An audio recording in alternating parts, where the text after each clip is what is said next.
हरे कृष्णा।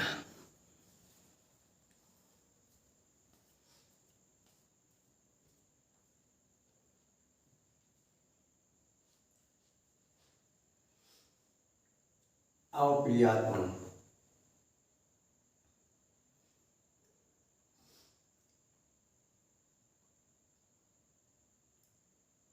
कुछ आत्मा परमात्मा संबंधी चर्चा करते हैं। हरि ओम तत्सत। सभी प्रकार की अज्ञान अविद्या को हरने वाले, सृष्टि उत्पन्न करने वाले, पालन करने वाले और अंत में लय करने वाले,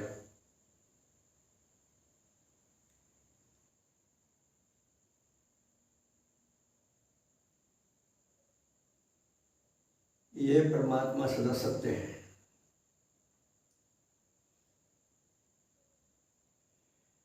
और कई बार हमने भी सत्य और असत्य के बारे में चर्चा की है।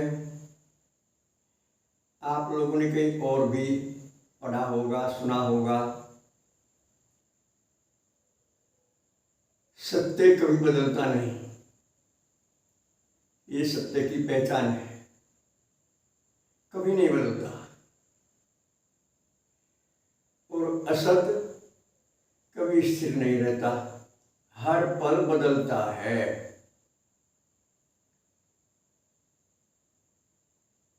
सुन लिया, समझ लिया, कह लिया, हाँ हमरा दे लिया, लेकिन अनुभव नहीं किया, गुणा नहीं, जीवन में नहीं उतारा। असत्य को सत्य मानते रहे, क्योंकि शरीर और संसार वेदांत और गीता आदि ग्रंथों में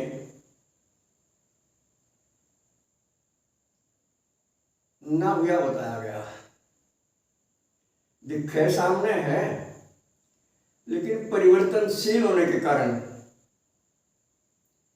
दिखने वाली वस्तु भी आज है, कल नहीं है, कल भी नहीं थी, बीते हुए कल भी नहीं थी और आने वाले कल को भी नहीं रहेगी। आज ही आज दिख रही। तो इसलिए इस दृष्टिकोण से, इस नजरिए से असत है। वैसे तो सारा समाज सच्चा है, शरीर भी सच्चा है, संसार भी सच्चा है। भाई सभी कोई काम धाम करते हैं, खाते पीते हैं और अपना कारोबार करते हैं, ये सच में लगता है। लेकिन परिवर्तनशील होने के कारण इसकी स्थिरता नहीं है। और श्रीमद् भगवत गीता के 15वें अध्याय का 30वां श्लोक आज फिर आपको याद दिलाना। न रूपम से तथोपलभ्यते, न अंतो न च आदिर् न च संप्रतिष्ठा, अश्वत्थमेनं सुविरूढ़ मूलम असंशस्त्रेण दृढ़ेन छित्त्वा।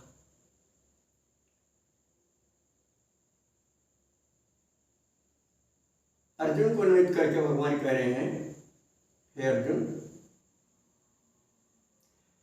इस संसार का स्वरूप से न कोई आदि है, न अंत है, न मध्य है। और जैसा देखने सुनने में आता है, ऐसा ध्यान मनन चिंतन करने के बाद ये नहीं रहता। इसलिए इसे इस पीपल रूपी संसार के पेड़ को वैराग्य रूपी शस्त्र से, ज्ञान रूपी शस्त्र से काट डालो।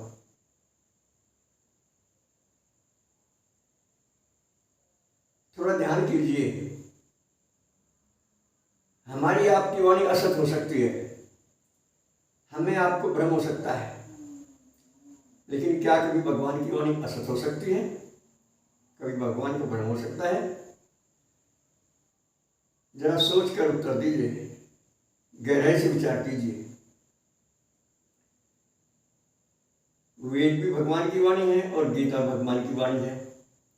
वेदों में तो 1,00,000 मंत्र हैं और गीता में सारे 1,00,000 मंत्रों का सार 700 श्लोकों में कर दिया भगवान ने।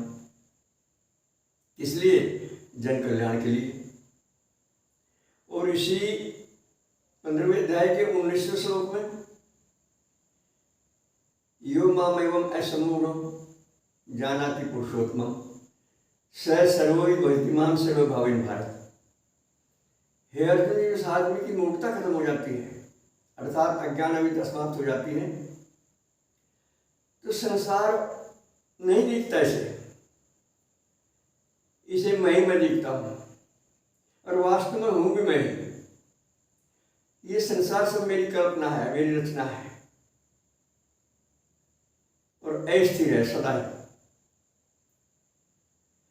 तो गीता जी में जगह जगह संसार की असत्यता सिद्ध की है और भगवान ने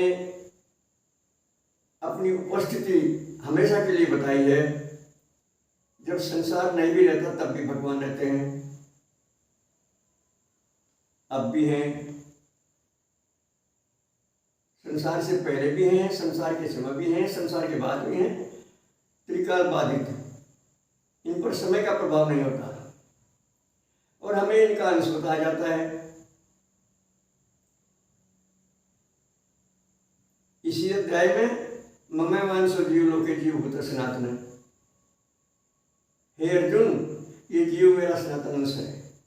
बताइए क्या कर सकेगी फिर?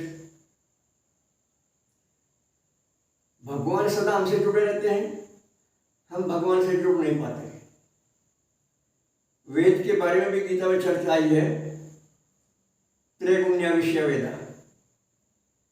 ये शुरुआत है और श्लोक का अंतिम है निस्त्रैगुण्य भव अर्जुन, अर्थात तीनों गुणों से ऊपर उठो। और ये आत्मचिंतन से संभव है। आजकल कलिकाल में सदगुरुओं का अभाव सा नजर आ रहा है।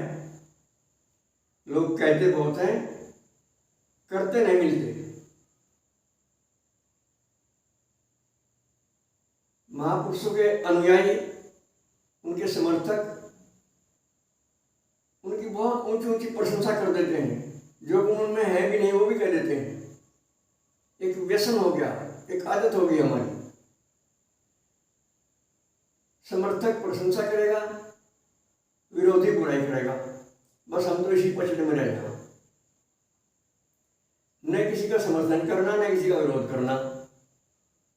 उसके व्यक्तित्व को निरखना परखना है।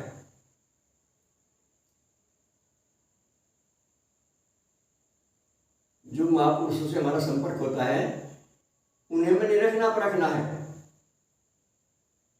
आदि गुरु शंकराचार्य की विवेक चूड़ामणि में ये स्पष्ट लिखा है कि वर्षों तक गुरु धारण करने से पहले परखिए उनको।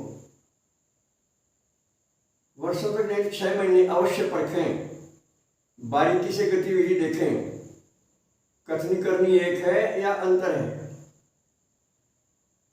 त्रिगुणात्मक हो चुके हैं या तीनों गुणों से प्रभावित होते हैं, काम क्रोध आदि दग्धविद हो चुके हैं उनके अथवा प्रभावित होते हैं कभी कभी। ये हमें तटस्थ होकर देखना है।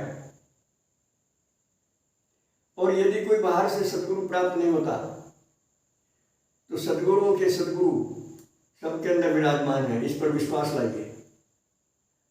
हम कह देते हैं, स्वीकार कर लेते हैं, पढ़ लेते हैं, चर्चा कर लेते हैं, परंतु हमारी 100% श्रद्धा और विश्वास जागृत नहीं होते, 100% आस्था और निष्ठा जागृत नहीं होती, वाणी का विषय होकर रह जाता है। ये हमारी मानसिकता कमजोरियां हैं। उठिए, जागिए और अपने आप को पहचानने के लिए अंतर्मुखी होइए, प्रभु से बात करने का मन बनाइए।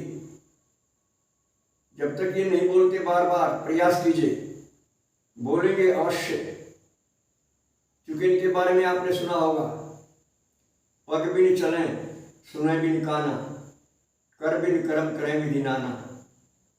रसना बिना सकल रस भोगी, बिन वाणी वक्ता बड़ी होगी। इसलिए वाणी का विषय नहीं है। शुरुआत वाणी से होती है, शुरुआत चिंतन से होती है, शुरुआत बुद्धि से होती है, लेकिन ये अंतःकरण के सभी उपकरण संपूर्णता से इनको व्यक्त नहीं कर सकते।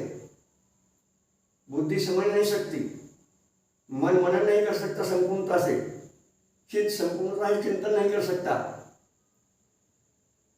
तो इसलिए बहुत प्यार से, बहुत गहरे से विचारिए। और वेदों के 4 महावाक्य बार बार हम सुनते हैं, पढ़ते हैं, उन पर गहराई से चिंतन कीजिए और संसार में असंग होकर रहिए। कर्तापन का भान समाप्त कीजिए। हम दृष्टा हैं, सदा से दृष्टा हैं, सदा दृष्टा ही रहेंगे। इस आत्म तत्व में कभी कोई क्रिया, कर्म, कांड नहीं होता।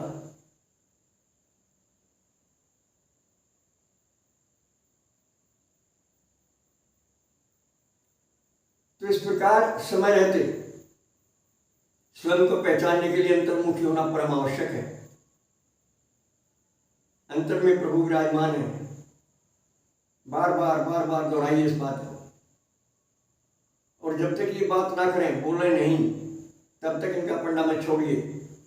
बाहर की मत सुनिए। एक प्रश्न आप जैन लोगों से पूछेंगे, उतने उत्तर अलग अलग मिलेंगे आपको, विचलित हो जाएंगे आप। ये संसार का रवैया है। इसलिए अपने आप से पूछिए, आपके पास सब उत्तर है। आप स्वयं वही है जिसे आप बाहर ढूंढ रहे हैं। अद्वैतवाद के सिद्धांत के अनुसार परमात्मा के सिवाय दूसरा कोई है ही नहीं। हर परिवर्तनशील वस्तु से ऊपर उठिए। हर परिवर्तनशील वस्तु असत है।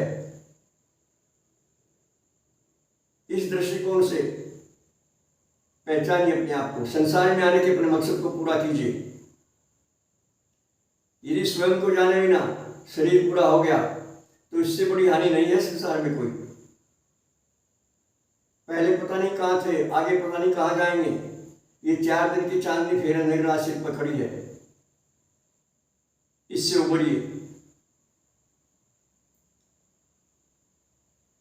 बस आज इतना है। सर्वे भवन्तु सुखिनः, सर्वे सन्तु निरामया, सर्वे भद्राणि पश्यन्तु, मा कश्चित् दुःखभाग् भवेत्। हरि ओम तत्सत।